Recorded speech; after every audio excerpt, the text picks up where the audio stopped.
जय हिंद। कैसे हैं सभी दोस्तों। आपको पता है कि हमारा एक सीरीज चलाया जा रहा था एनसीईआरटी का।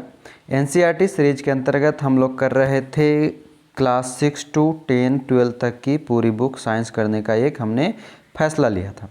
इसमें आप सभी का सहयोग बहुत ही सराहनीय है, आप लोग ने इसे बहुत सपोर्ट किया। लेकिन एक नया अपडेट है वो आपको समझना चाहिए और सुनना चाहिए, इसलिए मैं पहले आज थोड़ा सा 2 मिनट आपको कंटेंट बताने पे टाइम लूँगा। क्योंकि आप यहाँ देख रहे हैं विज्ञान है, क्लास 6 के लिए है और ये हमारे द्वारा आपको हाईलाइटेड पीडीएफ दिया जा रहा है। ठीक है, इसमें प्रॉब्लम ये हुई है कि अगर आप देखोगे तो हमारा जो आज अगर हम जो अभी ये वीडियो रिकॉर्ड कर रहे हैं, इस वीडियो को रिकॉर्ड करने के अनुसार आज होता हमारा चैप्टर नंबर 11। कौन सी चैप्टर? चैप्टर 11। लेकिन जब मैंने एप्लीकेशन को अपडेट किया तो एप्लीकेशन अपडेट करने के क्रम में हमें ये दिखा जो आप यहाँ देख सकते हो। जब एप्लीकेशन को अपडेट किया गया है, यानी कि एनसीईआरटी ने जब नई बुक लाई 2023 वाली, तो उसमें क्या किया गया है कि कुछ चैप्टर को हटा दिया गया। जैसे ये विषय सूची देखोगे आप, कंटेंट देखो तो ये जो बुक है ये 2021 की है। ठीक है, 2020-21 की ये बुक है और इसके अनुसार इसमें जो टोटल चैप्टर दिया गया है वो आप देखेंगे टोटल चैप्टर यहाँ 16 है। कितना चैप्टर है? 16। आप ये भी देख सकते हो ये एडिशन कब का है? 2020-21 का एडिशन। लेकिन जब मैंने इसको अपडेट किया 2023 वाले एडिशन में गया, तब हमने पाया कि इसमें से 5 चैप्टर कम है। कितने चैप्टर? 5 चैप्टर हमें कम दिखाई दिया। कौन कौन से चैप्टर वो 5 कम दिखाई दिया वो भी आप देख लो। चैप्टर 1 हमने नहीं कराया था, भोजन यह कहाँ से आता, हमने यहाँ से शुरू किया था भोजन के घटक, जो कि 2023 के पीडीएफ में था। उसके बाद हमने तीसरा नंबर नहीं पढ़ा, तंतु में से बस्ते तक, ये भी हमारे उस पीडीएफ में नहीं था। उसके बाद चैप्टर 6 जो हमारे पास नहीं था, हमारे चारों ओर के परिवर्तन। उसके आगे जो अब हम देखें तो हमें कौन सी नहीं मिली, तो 14, 15, 16 अध्याय 14, 15 और 16 ये जो चैप्टर है ये हमें बीच में उस पीडीएफ में नहीं मिला था जिस पीडीएफ से अभी तक हमने करा रहा था। कौन कौन सी? चैप्टर 1, 3, 6, 14, 15 और 16। 1, 3, 6, 14, 15 और 16 ये 6 चैप्टर ऐसे थे जो कि हमारे नए वाले पीडीएफ में, यानी कि नए वाले एनसीईआरटी बुक में नहीं है। इस कारण से हमने फैसला लिया है कि हम आपको पूरी चैप्टर कराएंगे, यानी कि 16 अध्याय कराएंगे। तो हमारा आज का जो चैप्टर रहेगा वो तो रहेगा आपका कौन सी, कहाँ तक हो गया था, हाँ जो भी है अगला चैप्टर हम अभी देखते हैं कौन सा है वो कराएंगे। लेकिन पीछे के जो आपके चैप्टर बच गए हैं, चैप्टर 1, 3 और 6, ये भी हम आपको पूरा करा देंगे। ठीक है, तो आप टेंशन ना लेंगे कि सर पुराने वाले, ये किन्हीं के पास पुराने वाले बुक की जो इन्फॉर्मेशन होगा तो आप कहेंगे कि कोई चैप्टर छोड़ा गया। हम एक भी चैप्टर को नहीं छोड़ेंगे। हम आपको एनसीईआरटी क्लास 6 विज्ञान की 16 की 16 चैप्टर हम आपको कराएंगे। इसलिए आज का जो चैप्टर है उस चैप्टर को करते हैं। उसके बाद नेक्स्ट वीडियो जो आएगा वो हम पहले सीरियल वाइज कर लेंगे, उसके बाद उस चैप्टर को हम उसमें ऐड कर देंगे। क्लियर है? तो आइए चलते हैं अब सीधे अपने आज की क्लास की ओर। यूँ ही आप अपना प्यार बनाए रखेंगे और पसंद आने पे लोगों तक पहुंचाते रहेंगे। ये नागरिकों के कर्तव्य, आप अक्सर पॉलिटी में पढ़ते होंगे अनुच्छेद 51 का के बारे में, आपको जो ये मौलिक कर्तव्य दिए गए हैं इसको आप किसी बुक से बहुत बार पढ़े होंगे, याद भी होगा। ये विद्यार्थियों के लिए संदेश है जो आपके लिए नहीं है, आप विद्यार्थी नहीं हैं। हैं क्या विद्यार्थी? हम सभी अभी विद्यार्थी हैं, लेकिन वो बच्चों के लिए है जो कुछ हद तक के लिए। और देखिए ये जो 2021 वाली है ये 2005 के पाठ्यचर्या के अनुसार था। ठीक है, लेकिन शायद अभी वाला जो है 2020 का जो आया था एनईपी उसके अनुसार है। ये सभी लेखक वगैरह हैं और ये रहा हमारा आज का चैप्टर 6, यानी कि विज्ञान कक्षा 6 के लिए पाठ्य पुस्तक। तो चलते अब सीधे चैप्टर की ओर। तो आइए देखते हैं हमारा आज का चैप्टर क्या है। चैप्टर 11 और अभी तक के कराए जा रहे पीडीएफ के अनुसार लास्ट चैप्टर। लेकिन ये लास्ट नहीं होगा, इसके बाद और भी चैप्टर, आपको 5 चैप्टर और हम देंगे क्लास 6 से।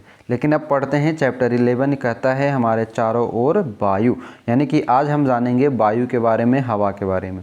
तो ऊपर लिखा है अध्याय 6 में हमने यह सीखा है कि सभी जीवों को वायु की आवश्यकता होती है। तो अगर आपने अब चैप्टर 6 नहीं पढ़ा है तो आप जा कर के पढ़ो, क्योंकि पूरी वीडियो आपको अपलोड कर दी गई है। और प्रत्येक दिन मैं बार बार कह रहा हूँ कि आप जब भी इस वीडियो को देखने बैठो तो आपके पास क्या होनी चाहिए, आपके पास पेन और कॉपी होनी चाहिए, और पिछले सभी वीडियो एक एक चैप्टर आपके पास कंटिन्यू देखी होनी चाहिए। अब आते हैं, आप एक चीज़ और देख लो, आप कहोगे कि सर आप क्यों ऐसा बोल रहे हो। देखो, क्या आपको पता है अध्याय 3 का क्रियाकलाप 3 याद है, जिसमें आपने रेत और बुरादे का निष्पावन द्वारा अलग किया था। निष्पावन की प्रक्रिया बहती हवा में अधिक प्रभावी होती है। ये चैप्टर 3 में हम लोगों ने अलग अलग करने की प्रक्रिया पढ़े थे। निष्पावन पढ़े थे, फिर निथारण पढ़े थे, फिर वो और भी अलग अलग प्रक्रिया था, ये सभी पढ़े थे। तो इसलिए बार बार हमने आपको हिदायत दी है कि क्लास 6 की यहाँ चैप्टर की ज़रूरत पड़ी आपको, और चैप्टर 3 की ज़रूरत पड़ी। लेकिन ये हमारे काम का अभी फ़िलहाल नहीं है। अब हम आगे बढ़ते हैं क्रियाकलाप में। क्रियाकलाप में बढ़ते बढ़ते आप आगे चलोगे। ये इसकी कहानी भी हम लोग चुंबक के प्रति पढ़े थे, हवा में भी पढ़े थे ये। अब जो हमारा चैप्टर शुरू होता है वो यहाँ है कि क्या वायु हमारे चारों ओर हर जगह उपस्थित है।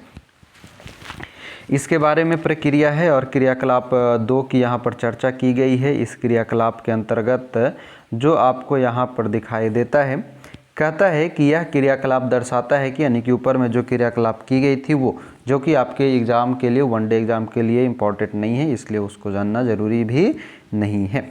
तो कह रहा है कि यह क्रियाकलाप दर्शाता है कि वायु स्थान घेरती है, यह बोतल से पूरे स्थान में भर जाती है, यह हमारे चारों ओर उपस्थित है, वायु का कोई रंग नहीं होता, हम इसके आर पार देख सकते हैं, यह पारदर्शी होता है। जब हम पारदर्शी, पारभासी ये सभी पढ़ रहे थे, वहाँ पर भी आपको बताए थे कि वायु क्या है, पारदर्शी है। तो वायु के बारे में हम क्या जाने कि वायु स्थान घेरती है, ये पॉइंट याद रखना है। वायु जो है हमारे चारों ओर उपस्थित होता है, यह याद रखना है। वायु का कोई रंग नहीं होता, यह याद रखना है। वायु पारदर्शी होता है, ये याद रखना है। यानी कि इन 4 लाइन में आपसे 4 सवाल सॉल्व हो गया। फिर कहता है कि हमारी पृथ्वी वायु की एक पतली परत से घिरी हुई है। इस परत का विस्तार पृथ्वी की सतह से कई किलोमीटर ऊपर तक है तथा इसे वायुमंडल कहते हैं। वायुमंडल क्या है, तो हमारी पृथ्वी की चारों ओर वायु की एक पतली परत, जिससे पूरी पृथ्वी की सतह पर एक कई किलोमीटर तक फैला हुआ है, उस परत को हम वायुमंडल कहते हैं। अब यहाँ पर पर्वतारोही अपने साथ ऑक्सीजन का सिलेंडर ले जाते हैं, ये अपनी सुविधा के लिए। तो कहता है कि जैसे जैसे हम वायुमंडल में पृथ्वी के तल से ऊपर की ओर जाते हैं, वायु विरल होती जाती है। विरल का मतलब घटते जाता है।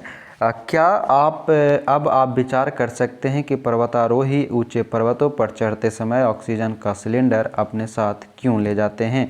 चित्र 11.5 में ऊपर दर्शाया गया है।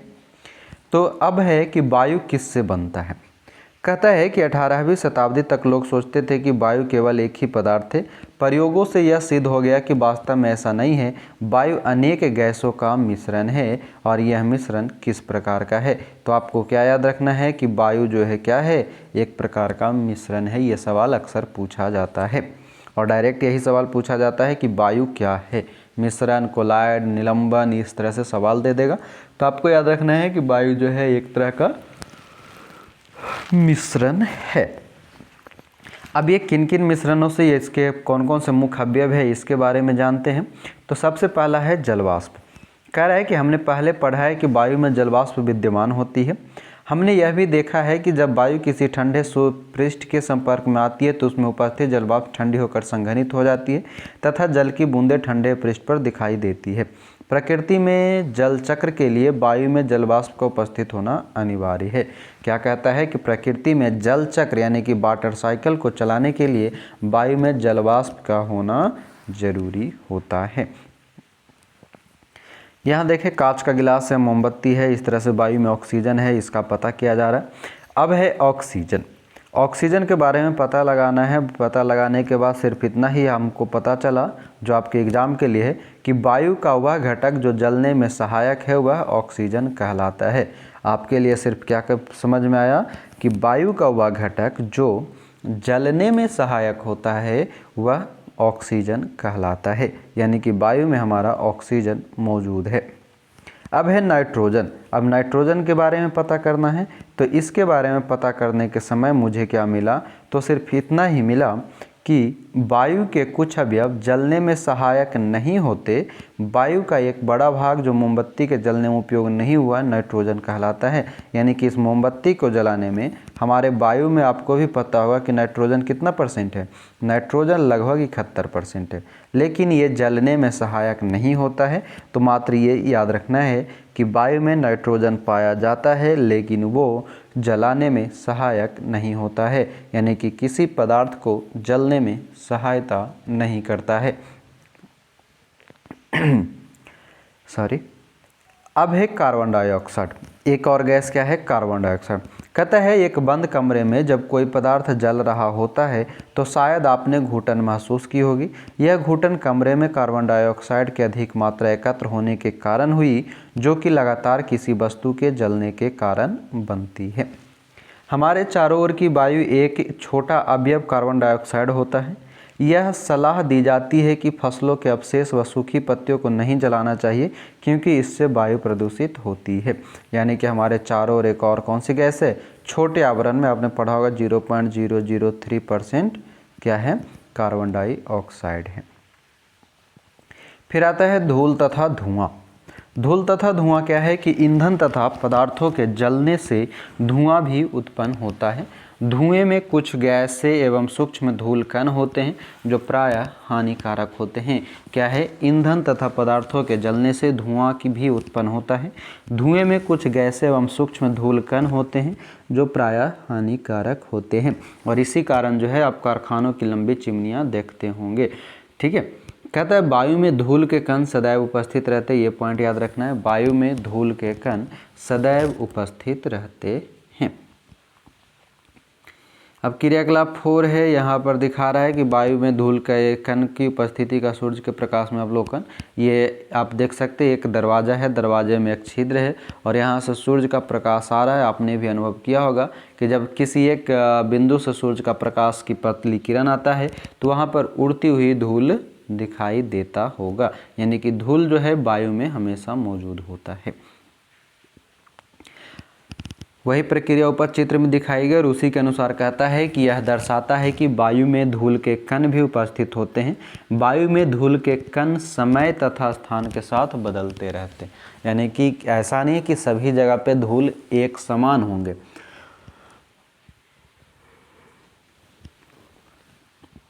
आप कहीं पर काम कर रहे हो मिट्टी का, बालू का, तो वहाँ पर धूल आम सी बात है कि ज़्यादा होगा। और आप कहीं पे मतलब शांत वातावरण और शांत वायुमंडल में आप जाओगे तो वहाँ पे नॉर्मल सी बात है कि धूल कम दिखेंगे। यानी कि वायु में धूल के कण जो है समय और स्थान के साथ बदलते रहता है। समय के अनुसार क्या, जैसे बारिश का मौसम हो, बरसात के मौसम में बारिश होने के कारण धूल कण जो है बारिश के पानी के कारण नीचे ज़मीन पे आ जाता है। लेकिन गर्मी के मौसम हो, धूल कण ज़्यादा सूखी होती है और इस कारण से गाड़ी वगैरह ज़्यादा चलता है तो वो उड़ करके वायुमंडल में फैल जाता है।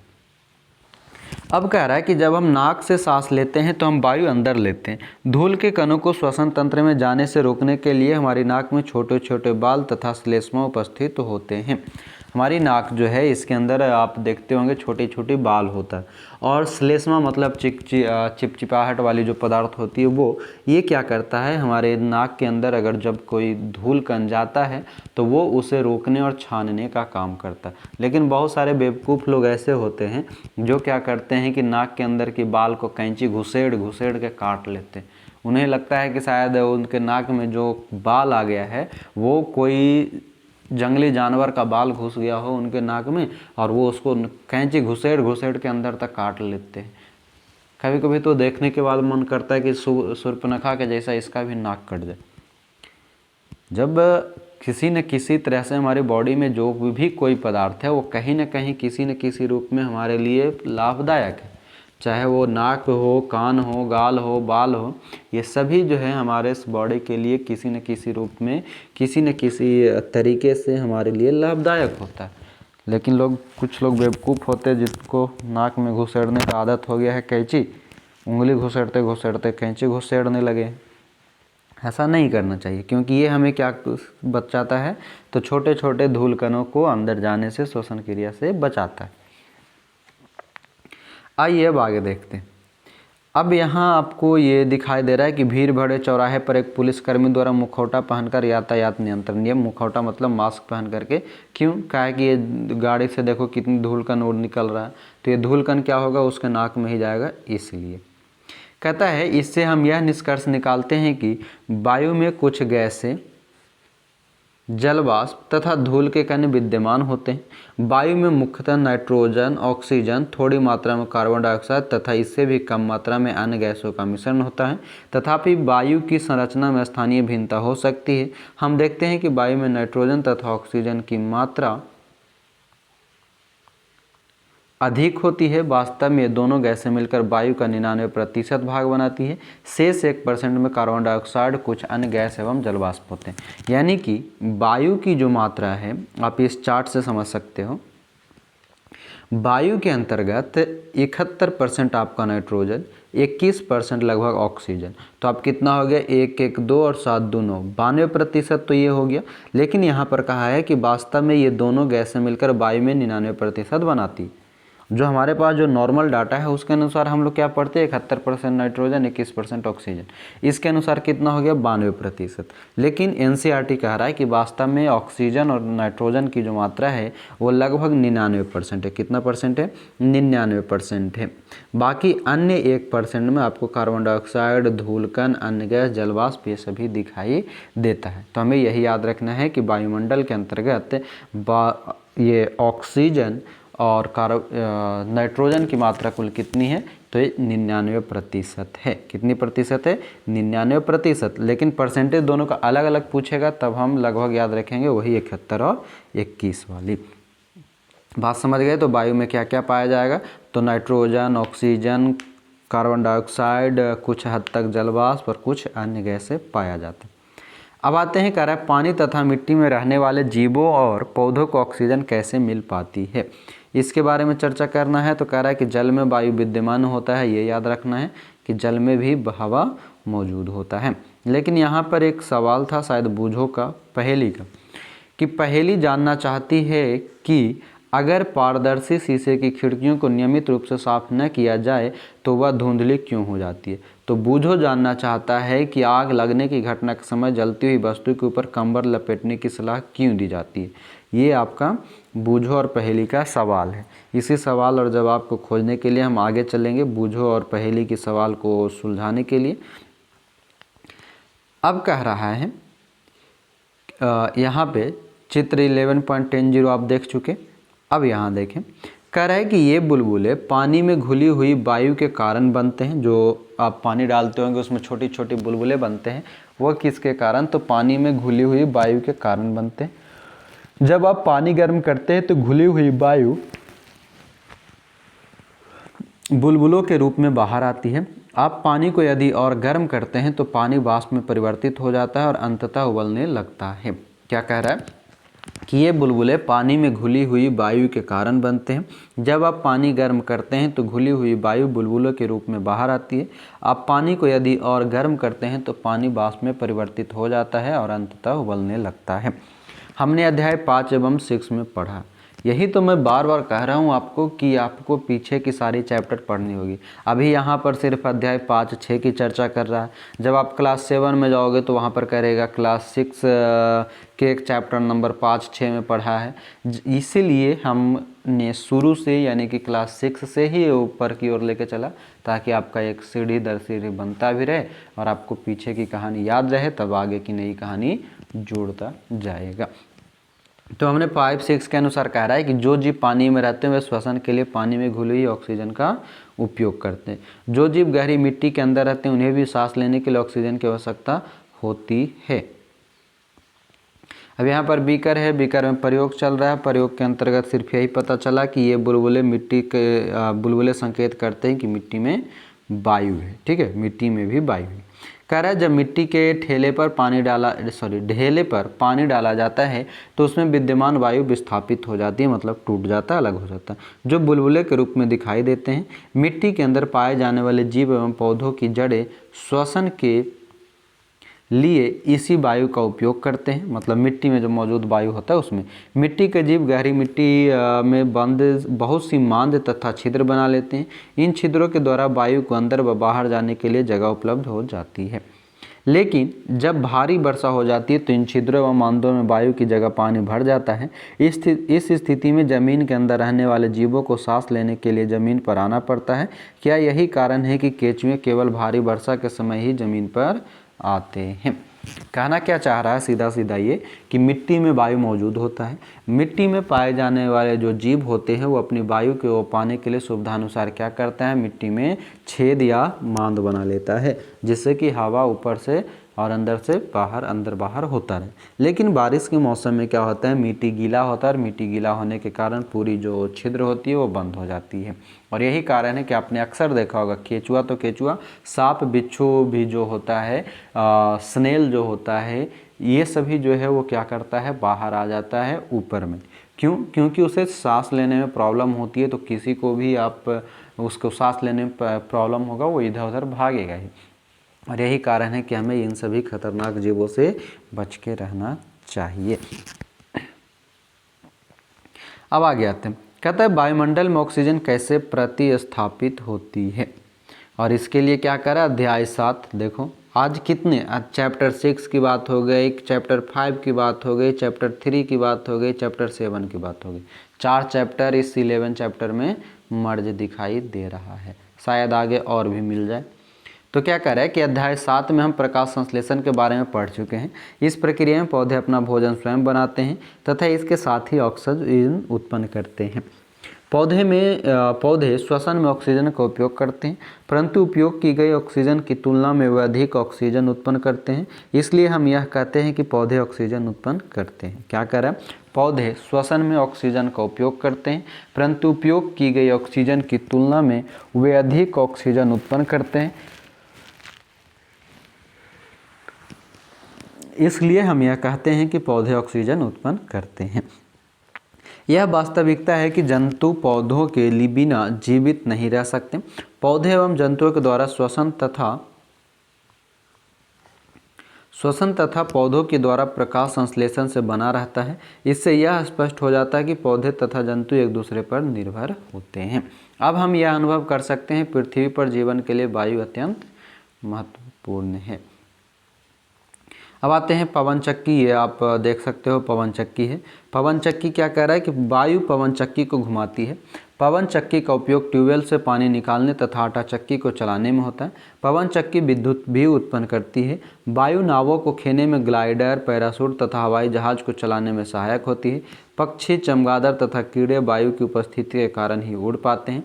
वायु बहुत से पौधों के बीजों तथा फूलों के परागकणों को इधर उधर फैलाने में सहायता करती है। जल चक्र में वायु का महत्वपूर्ण भूमिका होती है। यानी कि अभी तक के पढ़े हुए पूरी कहानी का एक छोटा सा ब्रीफिंग था। और इसी ब्रीफिंग के साथ यानी कि सारांश के साथ हमारा चैप्टर 11 भी समाप्त होता है। तो इस चैप्टर के अंतर्गत हमने क्या क्या नया पढ़ा, तो वायुमंडल। तो वायुमंडल क्या है, हवा की परत है, पृथ्वी के ऊपर पाई जाती है। कार्बन डाइऑक्साइड तो हवा में जो है एक गैस पाई जाती है जो कि लगभग 1% के अंदर होती है, 0.003। फिर वायु की संरचना क्या है, तो इसके अंतर्गत आपको क्या दिखाई देगा, वायु एक तरह का मिश्रण है। इसमें कई प्रकार के गैस और जलवाष्प धूलकण पाए जाते हैं। ऑक्सीजन के बारे में आपने जाना कि जो जलने में सहायक होता है। नाइट्रोजन जो है जलने में सहायक नहीं होता है, लेकिन वायुमंडल में सर्वाधिक पाया जाता है। एक धुआं के बारे में पढ़ा और एक पवन चक्की के बारे में पढ़ा, जो पवन चक्की बिजली वगैरह उत्पन्न करता है। पूरी कहानी का एक छोटा सा सारांश है कि वायु प्रत्येक स्थान पर मिलती है, हम वायु को देख नहीं सकते परंतु इसे अनुभव कर सकते हैं। गतिशील वायु को पवन कहते हैं, ये ध्यान रखना है। गतिशील वायु जो रहेगा उसको हम पवन कहते हैं।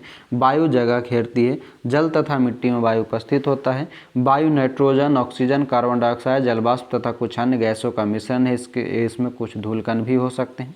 ऑक्सीजन ज्वलन में सहायक है तथा श्वसन के लिए आवश्यक है। वायु की वह परत जो पृथ्वी को घेरते हैं उसे वायुमंडल कहते हैं। पृथ्वी पर जीवन के लिए वायुमंडल आवश्यक है। जलीय प्राणी श्वसन के लिए जल में घुली वायु का उपयोग करते हैं। वायु से ऑक्सीजन तथा कार्बन डाइऑक्साइड के आदान प्रदान के लिए पौधे तथा जंतु एक दूसरे पर निर्भर होते हैं। ये दोनों इम्पॉर्टेंट हैं। अब आगे जो है अभ्यास है, और इस अभ्यास को आप कर लेंगे इच्छा हो तो।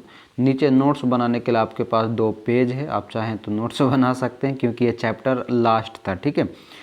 जिस नोट से कराया जा रहा है देख सकते हैं 2023-24 का PDF था। इससे जो कराया जा रहा था इससे हमारा चैप्टर लास्ट हो चुका है और नोट्स बनाने के लिए आपके पास 2 पेज दिए गए हैं। तो आप ये नोट्स इसलिए दिया गया है कि आप मेन पॉइंट को यहाँ पर लिख सकते हो। बुक के अनुसार आप PDF में तो लिख नहीं सकते, लेकिन कोई नहीं, आप अपने कॉपी में लिखे हैं, लिखते रहेंगे तो आपका नोट्स खुद ब खुद इससे अच्छा बन जाएगा।